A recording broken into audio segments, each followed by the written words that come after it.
জবেপাৰা ভগুদাবাৰী নাগপাৰা আঞ্চলিক মা মনসা পূজা প্ৰায় এই অঞ্চলত 200 বছৰৰ আগৰ পৰা আমাৰ ইয়াত পুৰণি মানে এটা ইতিহাস আছে। আমাৰ এই অঞ্চলত প্ৰায় মানুহখিনি জানে যে পুৰণা আপোনালোকে চাৰি চাইডে যদি আপোনালোকে চাই বা বেতৰে মানে ভৰপূৰ হৈ আছে। ইয়াত পুৰণি মাথৰি আছে, ইয়াত সম্পূৰ্ণ এটা ইতিহাস আছে। ইয়াতে যদি আপুনি চাব যায় পুৰণা কিছু কলহৰ মানে টুকুৰা টুকুৰিবিলাক পাব।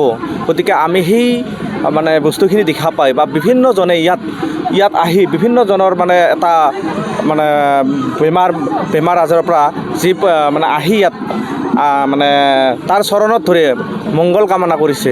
তাৰ কাৰণে আমি এটা চিন্তা চৰ্চা কৰোঁ। প্ৰায় 2021 চনৰ পৰাই আমি ইয়াত ৰাজহুৱাভাৱে ভোগদাবাৰী জয়পাৰা আৰু নাগপাৰা আঞ্চলিক হিচাপে আমি এখন কমিটি গঠন কৰি আমি সমগ্ৰ ৰাইজে আমি ৰাজহুৱাভাৱে ইয়াত এটা স্থাপনা মানে পাতি ৰাজহুৱাভাৱে আমি মানে পূজা অৰ্চনা কৰাৰ দিশে আগবাঢ়িছোঁ। আৰু ভৱিষ্যতে আমি ইয়াতকৈ ভালকৈ মানে আগবাঢ়ি যোৱাত যাতে সকলো ৰাইজৰ পৰা সহায় সহযোগিতা পাওঁ তাৰ কাৰণে মই অসমবাসী ৰাইজক আহ্বান জনাইছোঁ। আপোনালোকে সকলোৱে জানে আমি 200 বছৰ পুৰণা ইতিহাস এটা আমাৰ যিটো আমাৰ এই মা মনসা মন্দিৰত আমি যোৱা 4 বছৰৰ পৰা আমি উদযাপন কৰি আছোঁ। কাৰণ এইটো বহুত পুৰণা 200 বছৰ আগৰ এটা ইতিহাস এটা আমাৰ ইয়াত আছে।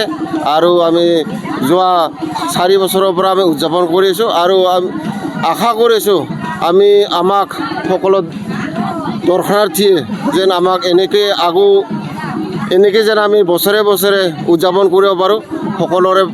সকলোৰ পৰা আমি এটা সঁহাৰি বিচাৰিছোঁ।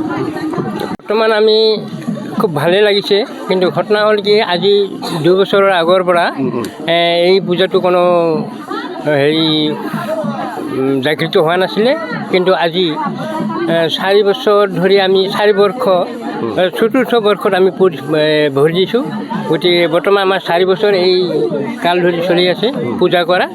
সেয়েহে আমি আজি যিমানখিনি এই পূজাত মানে মানুহৰ মানে সঁহাৰি পাইছোঁ ইমানখিনি আমাৰ ভাল লাগিছে। গতিকে মই বিশেষ মানে ইমানখিনি নাই ক'বলগীয়া। গতিকে